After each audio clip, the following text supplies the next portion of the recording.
Now, Fox News alert as we await new announcements from President-elect Trump's transition team after a weekend of high-profile meetings at his New Jersey golf club. More scheduled today at Trump Tower.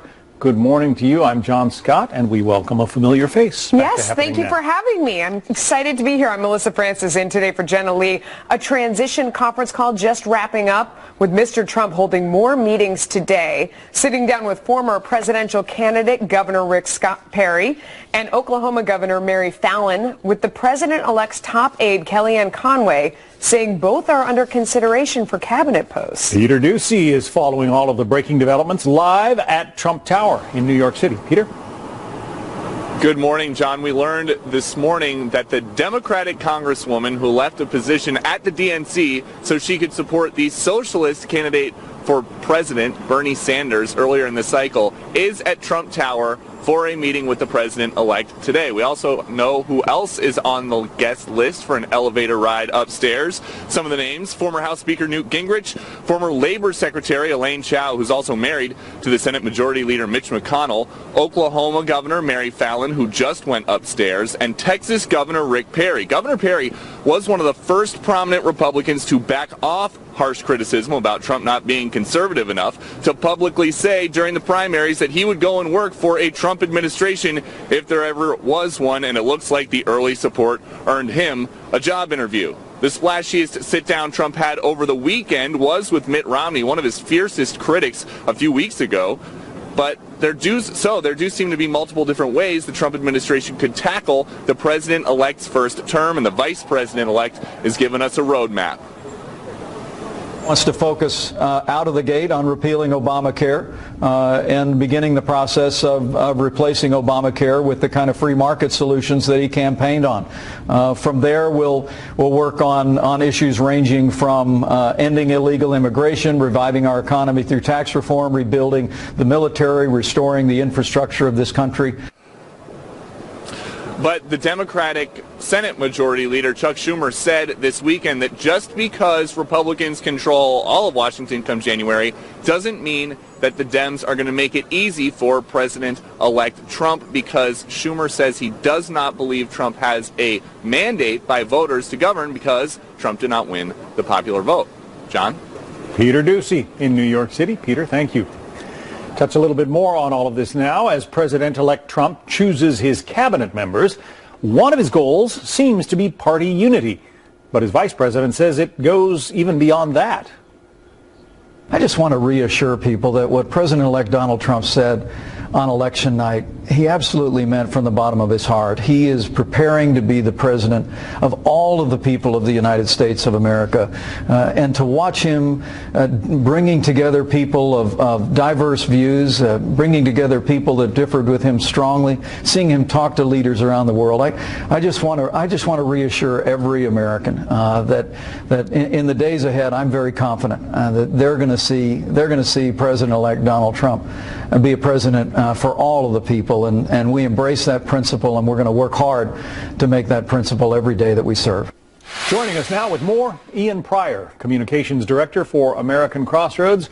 Also with us, Doug Schoen, Fox News contributor and a former advisor to President Clinton and to former New York Mayor Michael Bloomberg. Welcome to both of you. Thanks Ian, so much. There were a lot of concerns, even among Republicans, about who Donald Trump's appointees might be when his first two big jobs go to the chairman of the Republican National Committee, Reince Priebus, and also a senator like Jeff Sessions. Are Republicans feeling reassured?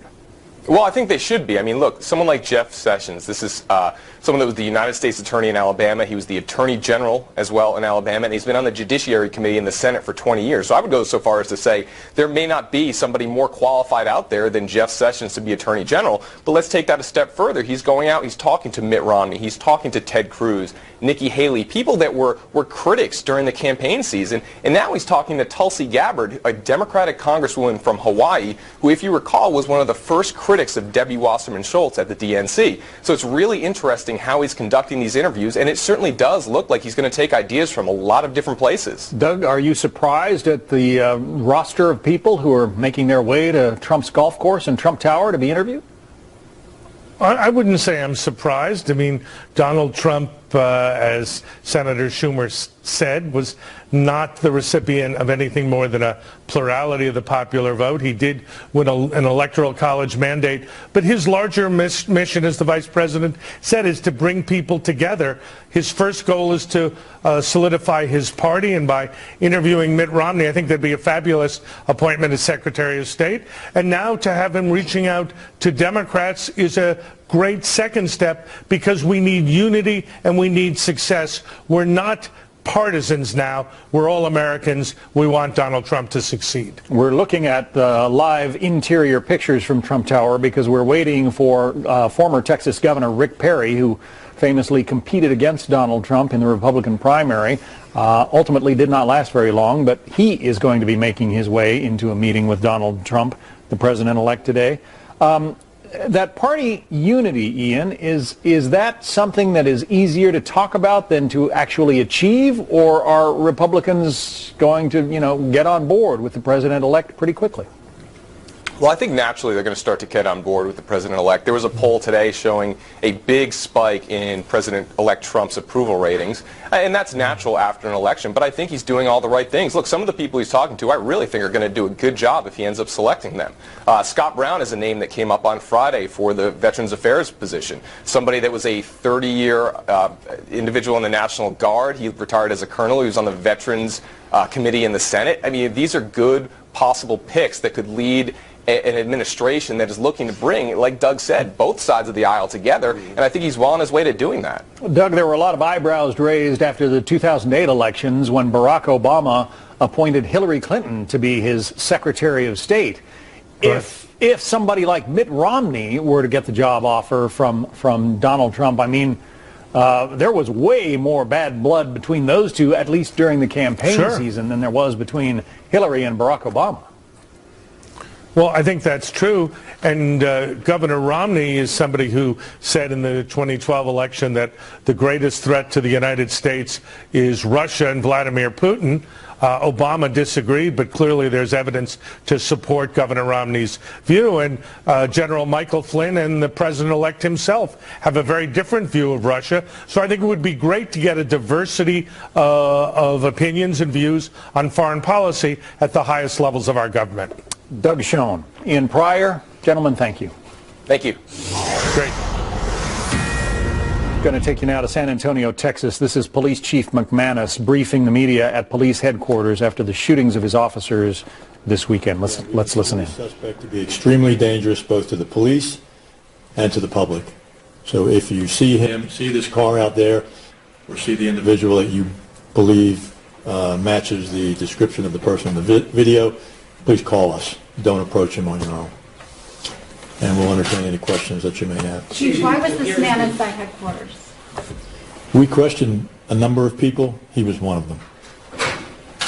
Who are you talking about? The surveillance photo of this man going into headquarters. I don't know why he was in headquarters. We have some ideas why we believe he may have been in headquarters, but we're not quite sure. There's several motives that we're looking at. In that video, he leaned down and said something over the intercom that allowed him access. Do you know what he said to the person on the other end? I do, but I'm not going to reveal that right now.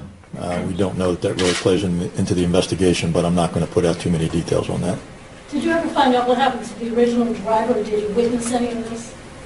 The original driver was questioned by our homicide detectives. You said you...